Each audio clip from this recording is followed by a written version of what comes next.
नमस्कार। जय हिंद। जय भारत। जय श्री राम। मैं वीरेंद्र कुमार अधिवक्ता और आप देख रहे हैं यूट्यूब के चैनल रियल नॉलेज। तो आप तमाम दर्शकों को यूट्यूब के इस चैनल रियल नॉलेज पर स्वागत है। और आज मैं पुनः पूर्व की भांति इस चैनल पर कुछ जन उपयोगी बातें लेकर हाजिर हूँ जो जनहित से सरोकार रखने वाला है। तो आज मैं पुनः महाभारत पर कुछ बात रखूँगा और महाभारत से जुड़ा हुआ कुछ तथ्यों पर बात करूँगा। महाभारत के प्रसंग पर कुछ चर्चा करूँगा। अक्सर लोग कहते हैं कि दुर्योधन मरणोपरांत स्वर्ग गया, जबकि दुर्योधन आजीवन अधार्मिक कार्यों में लिप्त रहा, पाप कर्मों में लिप्त रहा और दुराचारी दुर्योधन मरणोपरांत स्वर्ग में कैसे गया। तो इस विषय पर आज मैं अपना विचार लेकर के प्रस्तुत हूँ और दर्शकों से गुजारिश है कि बात को पूरी गंभीरता से, सीरियसली, ध्यान से सुनने और समझने का प्रयास कीजिएगा। स्वर्ग और नरक का कंसेप्ट क्या है, पहले इसको जानिए। भ्रम में न रहें, अंधविश्वास में न रहें। तो स्वर्ग और नरक का कंसेप्ट क्या है? सदियों से कुछ मतलबी स्वार्थी तत्वों द्वारा समाज में गलतफहमी, महज भ्रम, अपना कुछ तुच्छ किस्म के स्वार्थ साधने के लिए फैलाया जाता रहा है, ताकि लोग अंधविश्वास में जिएं, भ्रम में जिएं और स्वतंत्र चिंतन से अपने को वंचित रखें। जब स्वतंत्र चिंतन हुआ है, जब स्वतंत्र चिंतन हुआ है तब तक समाज में क्रांति आई है। स्वतंत्र स्वच्छंद चिंतन मनन करने वाले लेखकों, विचारकों को ऊपर ज्यादती भी हुई, उन पर अत्याचार भी हुआ। इतिहास इस बात की साक्षी है। टू द फैक्ट बोलने वाले बहुत कम हैं। तो महज समाज में भ्रम, गलतफहमी, वहम फैलाने का प्रयास कुछ स्वार्थी तत्वों द्वारा, मतलबी स्वार्थी तत्वों द्वारा अपने तुच्छ किस्म के स्वार्थ साधने के लिए किया जाता रहा है। तो स्वर्ग और नरक के संबंध में कुछ लोगों का कहना है कि इस धरती से, इस लोक से अलग कोई जगह है जहां स्वर्ग है और नरक है। मेरे विचार से पूर्णतः यह एक गलत वहम है, भ्रम फैलाने का काम किया जाता है। स्वर्ग और नरक यही है और स्वर्ग और नरक का कंसेप्ट को समझने का जानने का कोशिश कीजिए। तो स्वर्ग क्या है, चलिए मैं बताता हूं।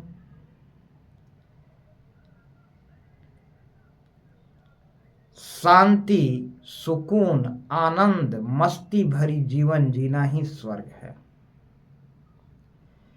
सुकून से जीना, शांति से जीना, आनंद और मस्ती भरी जीवन जीना ही स्वर्ग है।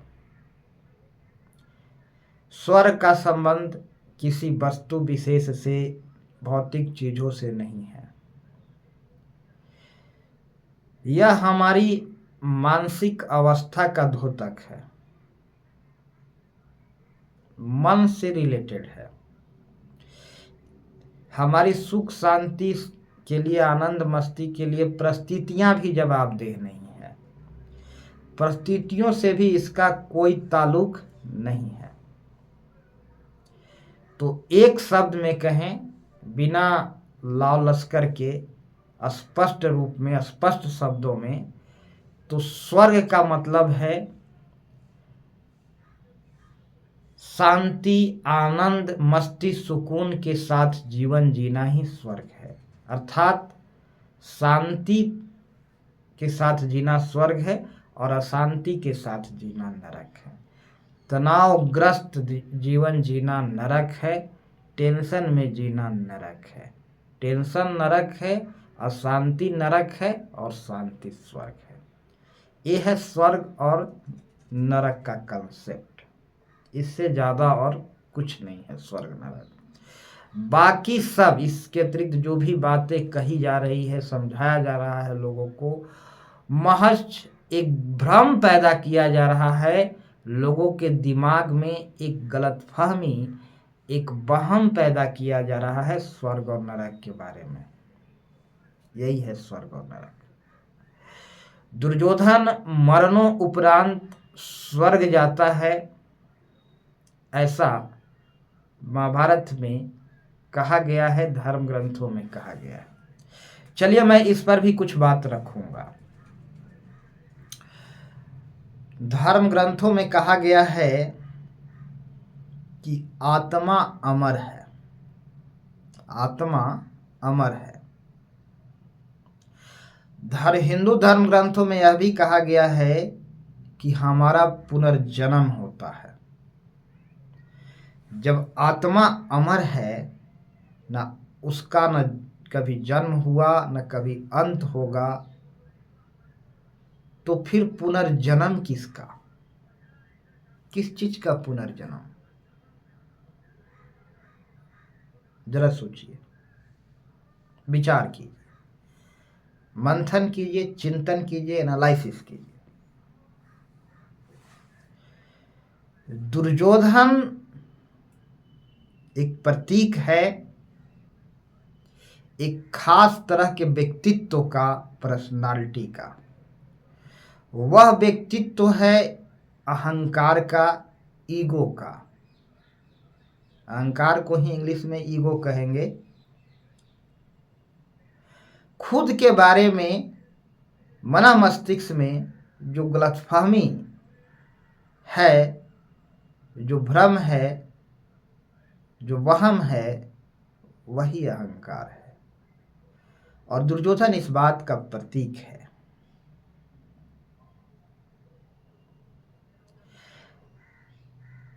जब अहंकार का समूल नाश हो जाता है, तब व्यक्ति का एक अलग व्यक्तित्व सामने उभर कर आता है।